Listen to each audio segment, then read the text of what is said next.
Hello friend, कैसे हैं आप? सब बढ़िया। चलिए देखिए, फिर देखते जाएंगे, समझते जाएंगे। समय बहुत कम है, कुछ किया नहीं जा सकता, है ना। चलिए देखो, लिखा है टर्म्स एंड कंडीशन। कुछ टर्म्स और कंडीशंस लिखी हुई हैं यहाँ पे, है ना। प्राइवेट कंपनी के लिए क्या टर्म्स और कंडीशन लिखा हुआ देखो। A private company can accept deposit from its member और डायरेक्टर और रिलेटिव ऑफ डायरेक्टर। मतलब प्राइवेट कंपनी किसे किसे ले सकती है? अगर कोई प्राइवेट कंपनी है तो किसे किसे ले सकती है? मेंबर से, डायरेक्टर से और डायरेक्टर के रिलेटिव से, 3 लोगों से ले सकती है ना। पर ये सब मिला करके जो डिपॉजिट आएगा वो पेड अप कैपिटल और फ्री रिजर्व से ज़्यादा नहीं होना चाहिए। मतलब ये कि आपके कंपनी का पेड अप कैपिटल और फ्री रिजर्व है 100 करोड़, ठीक है, और आप डिपॉजिट कर ले रहे 100 करोड़ के ऊपर, तो ऐसा सिचुएशन नहीं होना चाहिए। लेकिन नीचे में लिखा है however certain class of private companies as specified the company act can accept deposit more than 100। मतलब वो बोल रहे हैं कि कुछ प्राइवेट कंपनियां, कुछ क्लास ऐसी हैं प्राइवेट कंपनीज में जिन्हें कंपनी एक्ट में बोल रखा हुआ है कि आप चाहो तो 100% के ऊपर भी डिपॉजिट एक्सेप्ट कर सकते हो, है ना। तो क्या मतलब निकला ये पूरा पढ़ के? प्राइवेट कंपनी किससे डिपॉजिट ले सकती है? मेंबर से, अपने डायरेक्टर से और अपने डायरेक्टर के रिलेटिव से। इन सब से जो डिपॉजिट की टोटल होगी वो टोटल पेड अप कैपिटल और फ्री रिजर्व से ज़्यादा नहीं जाना चाहिए। पर कुछ प्राइवेट कंपनीज ऐसी हैं जिन्हें स्पेसिफाइड किया है कंपनी एक्ट में कि वो चाहें तो पेड अप कैपिटल और फ्री रिजर्व से ज़्यादा का डिपॉजिट एक्सेप्ट कर सकते हैं। चलिए हम आ जाते हैं पब्लिक कंपनी में। पब्लिक कंपनी ब्रैकेट में लिखा अदर देन एलिजिबल कंपनी, ठीक है। मतलब देखिए, these company can not accept fresh deposit from member if the amount of such deposit together with the previous deposit exceed 25% of the aggregate of the paid up share capital and free reserve। समझिए क्या बोला है। these companies cannot accept fresh deposit। मतलब ये कि हमने पहले से डिपॉजिट लिया हुआ है और अगर हम चाहे डिपॉजिट लेना तो नहीं ले सकते, फ्रेश डिपॉजिट नहीं ले सकते। किससे? फ्रॉम मेंबर से। कब? If the amount of deposit together with the previous deposit exceed 25%। मतलब अगर आपका 25% से ऊपर एक्सीड हो रहा है तो आप डिपॉजिट एक्सेप्ट नहीं कर सकते। एलिजिबल कंपनी में आ जाइए। इसमें क्या लिखा है एलिजिबल कंपनी में? जैसे मान लीजिए मैंने जो कंपनी खोला वो एलिजिबल कंपनी है और वो मेंबर से और पब्लिक से डिपॉजिट एक्सेप्ट करना चाहती है, तो क्या कंडीशन देखना पड़ेगा? देखो, जो मेंबर हैं उनसे हम ज़्यादा से ज़्यादा 10%, मान लीजिए हमारे कंपनी का पेड अप कैपिटल और फ्री रिजर्व मिला के है 200 करोड़। कितना है? 200 करोड़ रुपए का। तो इसका 10% कितना होगा? 20 करोड़, है ना। तो मैं मेंबर से ज़्यादा कितने का डिपॉजिट एक्सेप्ट कर सकता हूँ? 20 करोड़ का। पब्लिक से तो इसमें लिखा 25%, तो आपको 200 का 25% निकालोगे। 200 का क्या निकालोगे? 25% निकालोगे तो 50 करोड़ रुपए निकलेगा, है ना। चलिए, तो पब्लिक से आप कितने का डिपॉजिट एक्सेप्ट कर सकते हैं? 50 करोड़ रुपए, 50 करोड़ रुपए का, ठीक। ओके, ये मैं हटाता हूँ थोड़ा, नहीं तो बाकी हम फिर समझ नहीं पाएंगे, ठीक है। तो उम्मीद करता हूँ आपको ये समझ में आया होगा। तो हम मेंबर से 20 करोड़ का डिपॉजिट एक्सेप्ट कर सकते हैं ज़्यादा से ज़्यादा, और जो पब्लिक है उनसे कितने का कर सकते हैं?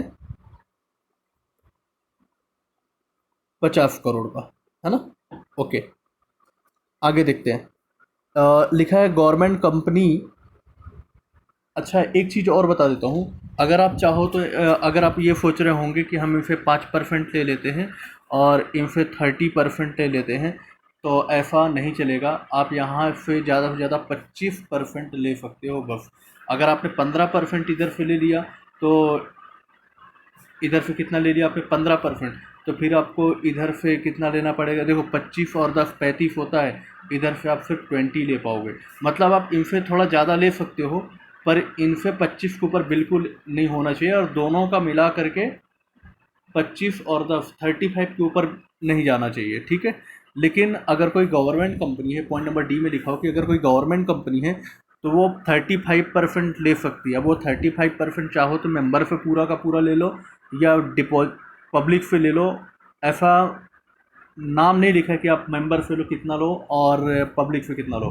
35% गवर्नमेंट कंपनी ले सकती है। अब वो मेंबर से ले या पब्लिक से ले, गवर्नमेंट कंपनी के लिए सब अलग हुए।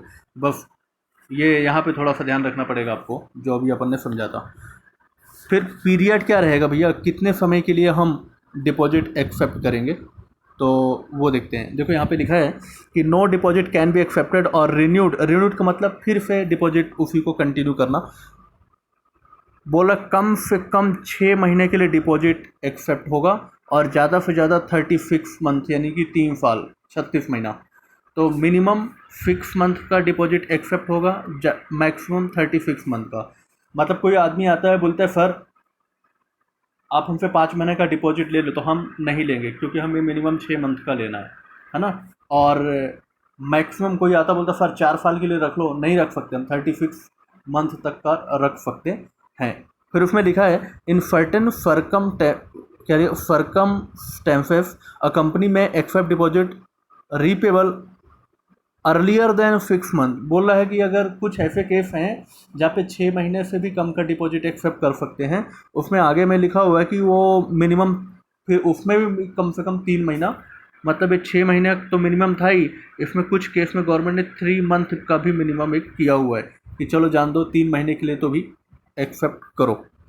हाँ, लेकिन उसके लिए भी एक दिक्कत है। क्या दिक्कत है कि 3 month and the amount of such deposit, मतलब जो आप जैसे 6 महीने 3 महीने से लेकर 6 महीने के बीच के जो आप डिपॉजिट एक्सेप्ट करोगे, उसमें क्या कंडीशन लिखा हुआ है, can not be more than 10% of aggregate of the paid up. मतलब जो भी आपने कितना डिपॉजिट एक्सेप्ट किया उसके लिए आप मतलब इतने और इतने के बीच का जो आप एक्सेप्ट करने जा रहे हो उसके लिए बोल रहा है ये कि आपका जो पेड अप कैपिटल होगा उसका मैक्सिमम 10% अमाउंट के लिए आप इतना पीरियड अलाउ कर सकते हो। मतलब जैसे 4 महीना 5 महीना उसके लिए बोल रहा है वो, है ना। पर कितना, क्या हम सारे डिपॉजिट 4 महीना 5 महीने के लिए एक्सेप्ट करेंगे? नहीं, ज़्यादा से ज़्यादा 10% पेड अप कैपिटल के ज़्यादा से ज़्यादा 10% जो भी अमाउंट होगी उतने रुपए के डिपॉजिट हम एक्सेप्ट कर सकते हैं, ठीक है। और उसमें कुछ लिखा है क्या? हाँ, अंडर फर्ट, यहाँ से देखेंगे under certain circumstances on the request of the depositor company may makes premature repayment of deposit. Premature repayment of deposit का मतलब होता है कि जब कुछ ऐसे सर्कमस्टेंसेस हैं जहाँ पर कंपनी डिपॉजिटर के कहने पर प्री मैच्योर रिपेमेंट कर देगी। मतलब अभी जैसे कि कोई आया बोला 10 महीने के लिए डिपॉजिट दे दो, हमने डिपॉजिट रख लो, हमने रख लिया, और 10 महीने से पहले ही आके अपना पैसा मांग रहा है, तो कुछ केसेस में हम वापस कर देंगे, ऐसा यहाँ पे लिखा हुआ है। कंपनी में also renew its deposit with the same terms of issue and it will be considered as fresh deposit। मतलब ये कि जैसे कोई आया 14 महीने के लिए डिपॉजिट रखा, हमने डिपॉजिट रख लिया था, उसके बाद 14 महीना कंप्लीट हो गया तो उसको हमने फिर से उसे रिन्यू मान लिया कि ऐसा फिर से अगले पीरियड के लिए उसने रख दिया डिपॉजिट, और उसके लिए जो टर्म्स थे वो वही टर्म्स पे रिन्यू होगा जो हमारे पहले टर्म्स थे, और उसमें लिखा है कि यह फ्रेश डिपॉजिट माना जाएगा, पुराना डिपॉजिट नहीं माना जाएगा। नो डिमांड डिपॉजिट का मतलब होता है कि आप ऐसा कोई भी डिपॉजिट एक्सेप्ट नहीं करोगे। जैसे हम बैंक में क्या करते हैं, सेविंग अकाउंट खुलाते हैं, पैसा रख देते हैं और जब हमारी मर्जी तब हम ले लेते हैं, है ना। तो इस तरह के जो डिपॉजिट होंगे कि जब डिपॉजिटर मांगेगा तब दे देंगे, इस तरह के डिपॉजिटर हम एक्सेप्ट नहीं करेंगे, है ना। डिपॉजिट एक्सेप्ट नहीं करेंगे। कौन सा करेंगे? जिसमें लिखा होगा कि भैया कम से कम इतने महीने का डिपॉजिट, मतलब फिक्स पीरियड होगा तो आप डिपॉजिट एक्सेप्ट करोगे, और डिमांड बेसिस पे होगा कि जब हम मांग लेंगे तब हमारा डिपॉजिट वापस कर देना, तो ऐसे हम डिपॉजिट एक्सेप्ट नहीं करेंगे। फिर सिक्योर्ड और अनसिक्योर्ड, है ना, सामने वाला पैसा ला के दे रहा है तो बदले में सिक्योरिटी देना कि नहीं देना, ये हमारे पे डिपेंड है। लिखा है कि कंपनी दोनों तरह से कर सकती है, सिक्योर्ड भी कर सकती है, अनसिक्योर्ड डिपॉजिट भी एक्सेप्ट कर सकती है। ये सारा का सारा जो हम एडवर्टाइजमेंट करते हैं ना, डिपॉजिट पब्लिक को इनवाइट करने के लिए, आइए हमारे पास डिपॉजिट रखिए, तो जो एडवर्टाइजमेंट जाता है उसमें हम मेंशन जैसा करेंगे वैसा ही हमें मान के चलना पड़ेगा। ठीक बात है कि नहीं? ओके, आगे देखते हैं।